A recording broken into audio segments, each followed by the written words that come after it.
lecture I'm going to find the value of x. The given is 9 power 2x minus 1 into 3 power 3x minus 1 into 27 power x plus 3.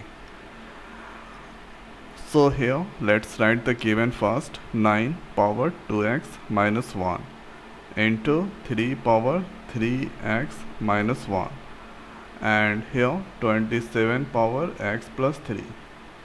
So since here 3 is the smallest digit among 9, 3, 27, so that everything that I'm going to convert into 3. So here we can write 9 3 square 2x minus 1. So this here 3 square, that is equal to 9.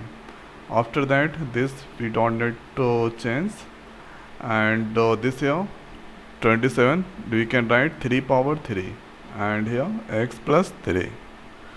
After that, after doing this, now let's multiply 2 with this all.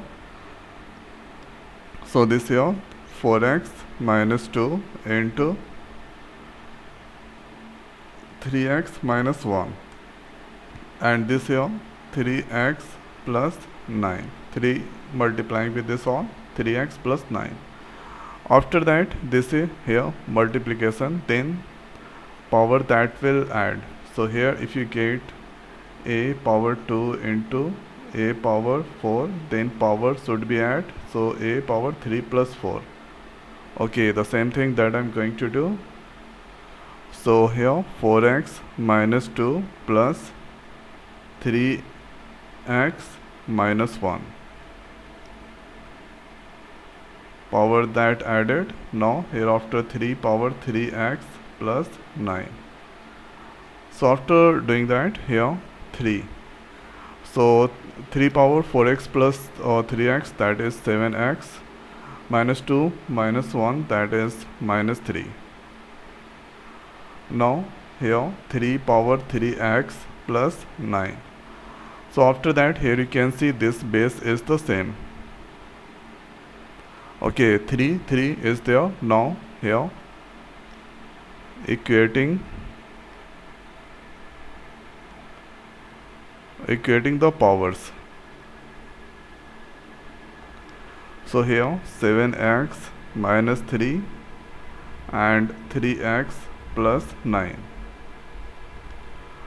So x term that I'm going to put one side, so 7x, this 3 move on the left, so minus 3x, and this 3 move on the right, so 9 plus 3.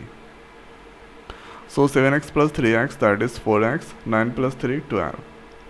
So x equal to 12 divided by 3, so 12 divided by 4, so it cancel by 3 times. So here x value is now 3. So this is the answer of x. So one time going to repeat, write the given, and since here 3 is there, so I'm going to convert to 9 into 3 form. So we can write 9 3 square and 2x minus 1, write that, and write here 3 power 3, 27 3 power 3 we can write. After that multiply 2 with this all, 3 with this all. Here if you get here base is the same, now power that add, so 4x minus 2, 3x minus 1, here 3 power 3x plus 9. So this here 4 plus 3 7x, minus 2 minus 1 minus 3, and 3 is the same, so here 7x minus 3 equal to 3x plus 9. After that here 7x minus 3x, 9 plus 3, here you can get 4x equal to 12, x equal to 3. So this is the way we can find the value of x. So I hope guys this video is helpful for you. So now in this video it's over. So thanks for watching. See you next week. Thank you.